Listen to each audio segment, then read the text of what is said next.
ইনকিলাব মঞ্চের আহ্বায়ক শরীফ ওসমান হাদির হত্যাকারী ফয়সাল করিম মাসুদ দুবাই নয়, ভারতেই আছে বলে জানিয়েছেন গোয়েন্দা বাহিনীর প্রধান অতিরিক্ত পুলিশ কমিশনার মোহাম্মদ শফিকুল ইসলাম। সম্প্রতি ফয়সাল করিমের দুটি ভিডিও সামাজিক মাধ্যমে ছড়িয়ে পড়ে। ভিডিওর মাধ্যমে ফয়সাল দাবি করেন বর্তমানে তিনি দুবাইয়ে অবস্থান করছেন। ফয়সালের ভিডিওগুলো সত্য নাকি কৃত্রিম বুদ্ধিমত্তা দিয়ে তৈরি তা নিয়েও বিভ্রান্তি দেখা দেয়। ফয়সাল আসলেও দুবাই অবস্থান করছেন কিনা তা নিয়েও জনমনে প্রশ্ন ওঠে।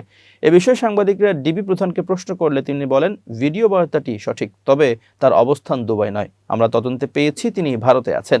হাদি হত্যাকাণ্ডে এখন পর্যন্ত কতজনকে গ্রেপ্তার করা হয়েছে জানতে চাইলে ডিবি প্রধান বলেন, আমরা 17 জনের নামে চার্জশিট দিয়েছি। এর মধ্যে 12 জনকে গ্রেপ্তার করা হয়েছে। 5 জন পলাতক। তারা হলেন হাদিকে গুলি করা ফয়সাল করিম মাসুদ, মোটরসাইকেল চালক আলমগীর শেখ, তাদের পালাতে সহায়তা করা মানব পাচারকারী ফিলিপস নাল, হত্যার নির্দেশদাতা তাইজুল ইসলাম চৌধুরী বাপ্পি ও ফয়সালের বোন জেসমিন।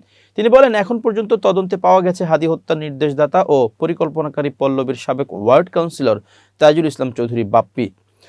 এরপর যদি আরও কারো সংশ্লিষ্টতা পাওয়া যায় তাহলে সম্পূরক চার্জশিট দেওয়া হবে।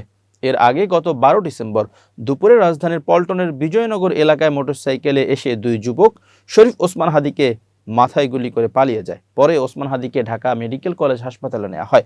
এরপর তাকে পরিবারের সিদ্ধান্তে রাজধানীর এভার কেয়ার হাসপাতালে স্থানান্তর করা হয়।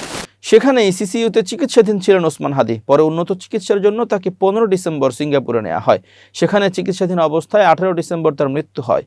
বিশ্লেষকরা বলছেন, হাদি হত্যার মূল খুনি ফয়সালের অবস্থান চিহ্নিত হওয়ায় এখন ভারতকে বাংলাদেশের অপরাধী ফিরিয়ে দিতে চাপ দিতে পারে অন্তর্বর্তী সরকার। এক্ষেত্রে ডক্টর মোহাম্মদ ইউনূস নিজে উদ্যোগী হলে ভালো ফলাফল পাওয়া যেতে পারে। ভারতের প্রধানমন্ত্রী নরেন্দ্র মোদীকে ফোন দিয়েও অপরাধী ফেরত দেওয়ার আহ্বান জানালে সেটিও ইতিবাচক হবে বলে মনে করেন বিশ্লেষকরা।